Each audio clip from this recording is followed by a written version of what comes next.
before 1994, so much went on, and it was very ideological, it was very tough.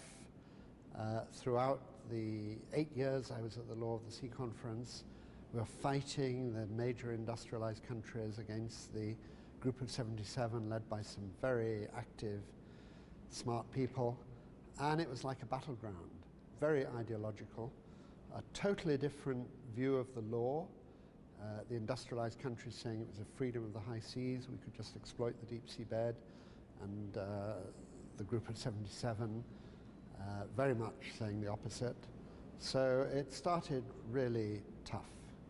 And that went on, and it was frankly quite a mess throughout the conference.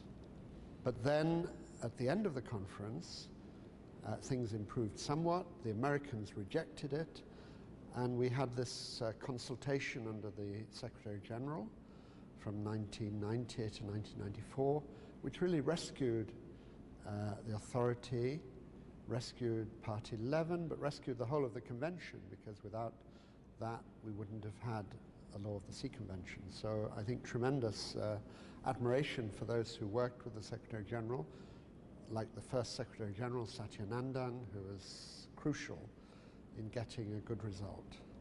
So it started very tense, and I was among the worst of the people fighting, but then we came to Kingston in 1994 and started working in the authority, and it was much less ideological. We forgot about the legal disputes between us, and we just worked constructively together, and now we have what we have.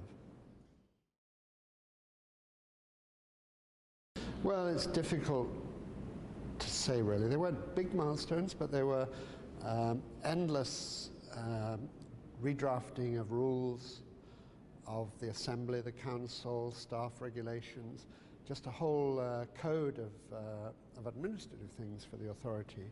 And that was a big job, because we had the convention, but we then had the 1994 agreement, which saved the convention, and we had to combine the two, and we did it, I think, very well. We worked well together, though it took weeks and weeks to do quite simple things, like establishing the council. And that took a huge amount of effort and time, and at the end of the day it didn't really matter very much, but that's diplomacy, that's how it works. We got a good council, we were able to elect a Secretary General.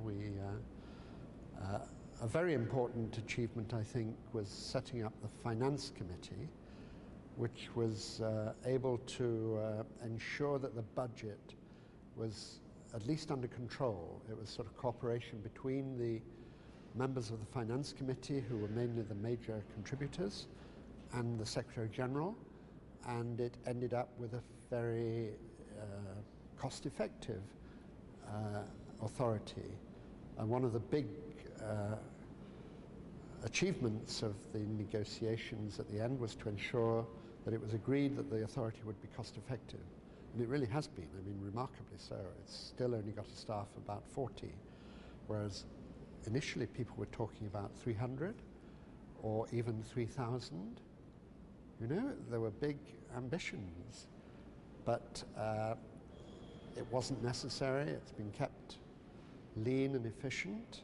And of course, if and when, as and when exploitation starts and the authority has its own resources, it'll be able to expand.